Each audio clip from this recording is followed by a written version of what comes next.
Assalamualaikum warahmatullahi wabarakatuh. Perkenalkan, nama saya Sirana Fiasegita Maharani, NIM 181442000006, BK kelas 5A1 Universitas PGRI Yogyakarta.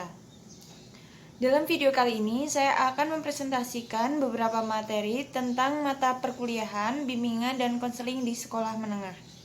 Dalam materi perkuliahan, bimbingan, dan konseling di sekolah menengah, ada 6 materi. Yang pertama, materi 1 membahas tentang 3 materi, yakni penegasan tugas guru BK, eksplorasi kinerja guru BK di sekolah, keterkaitan tugas guru mata pelajaran guru BK. Kemudian untuk materi yang kedua, ada hakikat bimbingan dan konseling, tujuan bimbingan dan konseling, fungsi bimbingan dan konseling, prinsip bimbingan dan konseling, asas bimbingan dan konseling, dan pemetaan tugas guru BK di sekolah menengah. Kemudian untuk materi yang ketiga ada tugas perkembangan siswa SMP dan tugas perkembangan siswa SMA. Materi yang keempat ada standar kompetensi guru BK. Materi kelima ada kerangka kerja utuh bimbingan dan konseling, perencanaan program, strategi implementasi program BK di sekolah menengah, evaluasi dan akuntabilitas, analisis hasil evaluasi program dan tindak lanjut, kemudian ada personel bimbingan dan konseling. Untuk materi yang keenam ada ruang bimbingan dan konseling, kerangka program BK komprehensif, dan pembiayaan. Nah, dari 6 materi tersebut saya mengambil yang materi kedua. Materi kedua ada hakikat BK, tujuan BK, fungsi BK, prinsip BK, asas BK, pemetaan tugas guru BK. Berikut adalah yang akan saya bahas nanti. Yang pertama ada hakikat bimbingan dan konseling. Bimbingan adalah suatu bentuk arahan tuntunan, bantuan yang diberikan kepada individu yang memerlukan bantuan agar dapat mencapai perkembangan yang optimal. Konseling adalah proses pemberian bantuan yang dilakukan oleh konselor terhadap konseli agar konseli dapat menemukan dan menyelesaikan masalahnya sendiri yang dilakukan melalui wawancara. Kemudian bimbingan dan konseling adalah suatu proses pemberian bantuan kepada individu secara berkelanjutan dan sistematis oleh seseorang ahli yang disebut konselor yang telah mendapatkan latihan khusus dengan tujuan agar individu dapat memahami dirinya, lingkungannya, serta dapat mengarahkan diri dan menyesuaikan diri dengan lingkungan untuk mengembangkan potensi secara maksimal. Kemudian kalau bimbingan itu sifatnya tidak urgent, kalau konseling itu sifatnya urgent. Jadi bimbingan itu untuk pencegahan, konseling itu untuk membantu seseorang atau individu yang sudah bermasalah. Selanjutnya ada tujuan bimbingan dan konseling. Tujuan bimbingan dan konseling ada 4. Yang pertama ada merencanakan, yang kedua ada mengembangkan, yang ketiga ada menyesuaikan, dan yang keempat ada mengatasi. Yang pertama ada merencanakan. Nah, tujuan pelayanan bimbingan ialah agar konseli dapat merencanakan kegiatan penyelesaian studi, perkembangan karir, serta kehidupannya di masa yang akan datang. Kemudian yang kedua adalah mengembangkan seluruh potensi dan kekuatan yang dimilikinya seoptimal mungkin. Kemudian yang ketiga ada menyesuaikan diri dengan lingkungan pendidikan, lingkungan masyarakat, serta lingkungan kerjanya. Nah, yang keempat ada mengatasi hambatan dan kesulitan yang dihadapi dalam studi, penyesuaian dengan lingkungan pendidikan, masyarakat maupun lingkungan kerja. Nah, untuk mencapai tujuan-tujuan tersebut, mereka harus mendapatkan kesempatan untuk yang pertama, mengenal dan memahami potensi, kekuatan, dan tugas-tugas perkembangannya. Yang kedua, mengenal dan memahami potensi atau peluang yang ada di lingkungannya. Yang ketiga, ada mengenal dan menentukan tujuan dan rencana hidupnya, serta rencana pencapaian tujuan tersebut. Dan yang keempat, ada memahami dan mengatasi kesulitan-kesulitan tersendiri. Yang terakhir, ada menggunakan kemampuannya untuk kepentingan dirinya, kepentingan lembaga tempat bekerja, dan masyarakat. Selanjutnya ada 10 fungsi bimbingan dan konseling. Yang pertama ada fungsi pemahaman, yaitu fungsi bimbingan dan konseling membantu konseli agar memiliki pemahaman terhadap dirinya atau potensinya dan lingkungannya, pendidikan, pekerjaan, dan norma agama. Berdasarkan pemahaman ini, konseli diharapkan mampu mengembangkan potensi dirinya secara optimal dan menyesuaikan dirinya dengan lingkungan secara dinamis dan konstruktif. Kemudian yang kedua ada fungsi fasilitasi. Fungsi fasilitasi yakni memberikan kemudahan kepada konseli dalam mencapai pertumbuhan dan perkembangan yang optimal, serasi, selaras, dan seimbang seluruh aspek dalam diri konseli. Kemudian yang ketiga ada fungsi penyesuaian, yaitu fungsi bimbingan dan konseling dalam membantu konseli agar dapat menyesuaikan diri dan lingkungannya secara dinamis dan konstruktif. Kemudian yang keempat ada fungsi penyaluran. yaitu fungsi bimbingan dan konseling dalam membantu konseli memilih kegiatan ekstrakurikuler, jurusan atau program studi, dan memantapkan penguasaan karir atau jabatan yang sesuai dengan minat, bakat, keahlian, dan ciri-ciri kepribadian lainnya. Dalam melaksanakan fungsi ini, konselor perlu bekerjasama dengan pendidik lainnya di dalam maupun di luar lembaga pendidikan. Nah, jadi fungsi penyaluran ini yakni membantu konseli atau siswa untuk membantu menyalurkan bakat dan minatnya melalui ekstrakurikuler. Kemudian ada fungsi adaptasi, yaitu fungsi membantu para pelaksana pendidikan, kepala sekolah atau madrasah dan staf, konselor, dan guru untuk menyesuaikan program pendidikan terhadap latar belakang pendidikan, minat, kemampuan, dan kebutuhan konseli. Dengan menggunakan informasi yang memadai mengenai konseli, pembimbing atau konselor dapat membantu para guru dalam memperlakukan konseli secara tepat, baik dalam memilih dan menyesuaikan materi sekolah atau madrasah, memilih metode dan proses pembelajaran, maupun menyusun bahan pelajaran sesuai dengan kemampuan dan kecepatan konseli. Kemudian yang keenam ada fungsi pencegahan atau preventif, yaitu fungsi yang berkaitan dengan upaya konselor untuk senantiasa mengantisipasi berbagai masalah yang mungkin terjadi dan berupaya untuk mencegahnya supaya tidak dialami oleh konseli. Melalui fungsi ini, konselor memberikan bimbingan kepada konseli tentang cara menghindarkan diri dari perbuatan atau kegiatan yang membahayakan dirinya. Nah, jadi fungsi pencegahan atau preventif itu terkhusus untuk bimbingan, bukan konseling. Mengapa untuk bimbingan? Mengapa bimbingan disebut pencegahan? Karena bimbingan itu untuk banyak individu, tidak hanya satu atau beberapa kelompok individu. Kemudian fungsi perbaikan, yaitu fungsi bimbingan dan konseling untuk membantu konseli sehingga dapat memperbaiki kekeliruan dalam berpikir, berperasaan, dan bertindak atau berkehendak.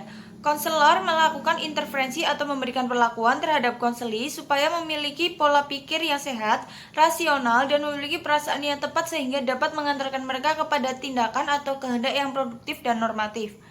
Nah, fungsi perbaikan ini yakni membantu dalam permasalahan-permasalahan individu. Kemudian ada fungsi penyembuhan, yaitu fungsi bimbingan dan konseling yang bersifat kuratif. Fungsi ini berkaitan erat dengan upaya pemberian bantuan kepada konseli yang telah mengalami masalah, baik menyangkut aspek pribadi, sosial, belajar, maupun karir. Teknik yang dapat digunakan adalah konseling dan remedial teaching. Nah, ini konseling itu biasanya untuk penyembuhan.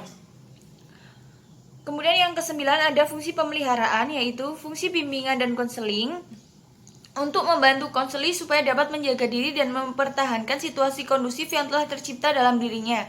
Fungsi ini memfasilitasi konseli agar terhindar dari kondisi-kondisi yang akan menyebabkan penurunan produktivitas diri. Pelaksanaan fungsi ini diwujudkan melalui program-program yang menarik, rekreatif, dan fakultatif atau pilihan sesuai dengan minat konseli. Kemudian yang terakhir ada fungsi pengembangan, yaitu fungsi bimbingan dan konseling yang sifatnya lebih proaktif dari fungsi-fungsi lainnya. Konselor senantiasa berupaya untuk menciptakan lingkungan belajar yang kondusif yang memfasilitasi perkembangan konseli. Konselor dan personel sekolah atau madrasah lainnya secara sinergi sebagai teamwork, berkolaborasi atau bekerja sama merencanakan dan melaksanakan program bimbingan secara sistematif dan berkesinambungan dalam upaya membantu konseli mencapai tugas-tugas perkembangannya.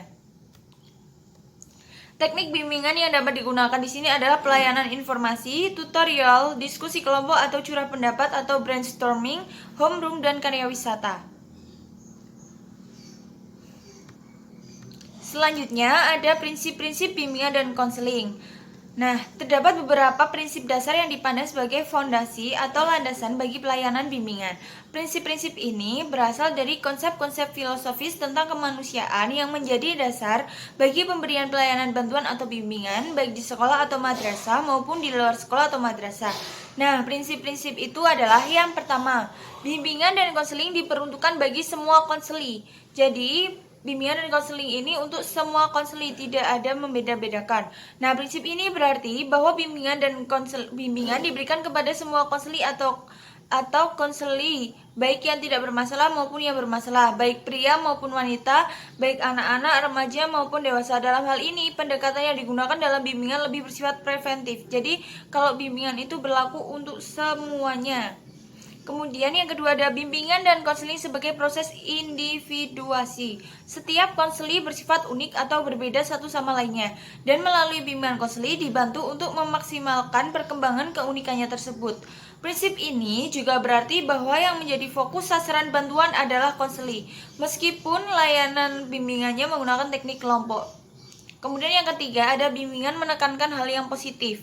Dalam kenyataannya, masih ada konseli yang memiliki persepsi yang negatif terhadap bimbingan, karena bimbingan dipandang sebagai satu cara yang menekan aspirasi. Sangat berbeda dengan pandangan tersebut. Bimbingan sebenarnya merupakan proses bantuan yang menekankan kekuatan dan kesuksesan, karena bimbingan merupakan cara untuk membangun pandangan yang positif terhadap diri sendiri, memberikan dorongan dan peluang untuk berkembang. Kemudian yang keempat, ada bimbingan dan konseling merupakan usaha bersama.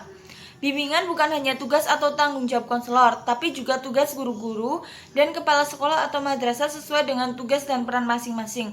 Mereka bekerja sebagai teamwork. Kemudian yang kelima ada pengambilan keputusan merupakan hal yang esensial dalam bimbingan dan konseling. Bimbingan diarahkan untuk membantu konseli agar dapat melakukan pilihan atau mengambil keputusan. Bimbingan mempunyai peranan untuk memberikan informasi dan nasihat kepada konseli, yang itu semua sangat penting baginya dalam mengambil keputusan. Nah, kehidupan konseli diarahkan oleh tujuannya, dan bimbingan memfasilitasi konseli untuk mempertimbangkan, menyesuaikan diri, dan menyempurnakan tujuan melalui pengambilan keputusan yang tepat. Kemampuan untuk membuat pilihan secara tepat bukan kemampuan bawaan, tetapi kemampuan yang harus dikembangkan. Tujuan utama bimbingan adalah mengembangkan kemampuan konseli untuk memecahkan masalahnya dan mengambil keputusan. Kemudian yang keenam, bimbingan dan konseling berlangsung dalam berbagai setting atau adegan kehidupan. Pemberian pelayanan bimbingan tidak hanya berlangsung di sekolah atau madrasah, tetapi juga di lingkungan keluarga, perusahaan atau industri, lembaga-lembaga pemerintah atau swasta, dan masyarakat pada umumnya. Bidang pelayanan bimbingan pun bersifat multi aspek, yaitu meliputi aspek pribadi, sosial, pendidikan, dan pekerjaan. Selanjutnya ada asas-asas bimbingan dan konseling. Asas-asas bimbingan dan konseling ada 11. Yang pertama ada asas kerahasiaan. Asas bimbingan dan konseling yang menuntut dirahasiakannya segenap data dan keterangan tentang konseli yang menjadi sasaran pelayanan, yaitu data atau keterangan yang tidak boleh dan tidak layak diketahui oleh orang lain. Konselor berkewajiban penuh memelihara dan menjaga semua data dan keterangan itu sehingga kerahasiaannya benar-benar terjamin. Yang kedua ada asas kesukarelaan, yaitu asas bimbingan dan konseling yang menghendaki adanya kesukaan dan kerelaan konseli mengikuti atau menjalani pelayanan kegiatan yang diperlukan baginya. Dalam hal ini, guru pembimbing berkewajiban membina dan mengembangkan kesukarelaan tersebut. Kemudian yang ketiga ada asas keterbukaan, yaitu asas bimbingan dan konseling yang menghendaki agar konseli yang menjadi sasaran pelayanan atau kegiatan bersifat terbuka dan tidak berpura-pura, baik di dalam memberikan keterangan tentang dirinya maupun dalam menerima berbagai informasi dan materi dari luar yang berguna bagi pengembangan dirinya. Dalam hal ini, guru pembimbing berkewajiban mengembangkan keterbukaan konseli. Kemudian yang keempat ada asas kegiatan, yaitu asas bimbingan dan konseling yang menghendaki agar konseli menjadi sasaran pelayanan berpartisipasi secara aktif di dalam penyelenggaraan pelayanan atau kegiatan bimbingan. Kemudian ada asas kemandirian, di mana seorang konseli harus bisa mengambil keputusannya secara mandiri. Kemudian ada asas kekinian, yaitu asas bimbingan dan konseling yang menghendaki agar objek sasaran pelayanan bimbingan konseling ialah permasalahan konseli dalam kondisinya sekarang. Jadi bukan dalam kondisinya yang dulu ataupun di masa depan. Kemudian ada asas kedinamisan, di mana asas bimbingan dan konseling yang menghendaki agar isi pelayanan terhadap sasaran pelayanan yang sama selalu bergerak maju, tidak monoton. Jadi dalam proses bimbingan dan konseling harus ada perubahan, tidak monoton itu-itu saja. Kemudian ada asas keterpaduan, di mana asas ini menghendaki agar berbagai pelayanan dan kegiatan bimbingan dan konseling baik yang dilakukan oleh guru pembimbing maupun pihak lain saling menunjang harmonis dan terpadu. Kemudian yang kesembilan ada asas keharmonisan, yaitu asas yang menghendaki agar segenap pelayanan dan kegiatan bimbingan dan konseling didasarkan pada dan tidak boleh bertentangan dengan nilai dan norma yang ada. Kemudian yang ke-10 ada asas keahlian, di mana bimbingan dan konseling harus dilakukan oleh para ahli atau konselor. Kemudian yang terakhir ada asas alih tangan kasus, yaitu asas bimbingan dan konseling yang menghendaki agar pihak-pihak yang tidak mampu menyelenggarakan pelayanan bimbingan dan konseling secara tepat dan tuntas atas suatu permasalahan konseling mengalih tangankan permasalahan itu kepada pihak yang lebih ahli. Kemudian yang terakhir ada pemerataan tugas guru BK di sekolah menengah. Yang pertama ada konselor berperan untuk membantu peserta didik dalam menumbuh kembangkan potensinya. Yang kedua, dalam melaksanakan program bimbingan dan konseling, konselor seyogyanya melakukan kerjasama dengan berbagai pihak yang terkait, seperti dengan kepala sekolah atau madrasah, guru-guru mata pelajaran, orang tua konseli, dan maupun guru kurikulum. Di samping itu, dapat bekerjasama dengan ahli misalnya dokter dan psikolog. Itu gunanya untuk alih tahan kasus. Kemudian yang terakhir ada di sekolah menengah kejuruan atau SMK, pelayanan bimbingan dan konseling lebih difokuskan pada upaya membantu konseli mengokohkan pilihan dan mengembangkan karir sejalan dengan bidang vokasi yang menjadi pilihannya. Mungkin itu saja yang bisa saya sampaikan. Mohon maaf apabila ada kesalahan maupun kekeliruan dalam pengucapan kata. Mohon maaf juga apabila dalam mengucapkan terlalu cepat karena durasi waktu. Mohon dimaklumi, mohon dimaafkan. Wabillahi taufiq wal hidayah. Wassalamualaikum warahmatullahi wabarakatuh. Terima kasih.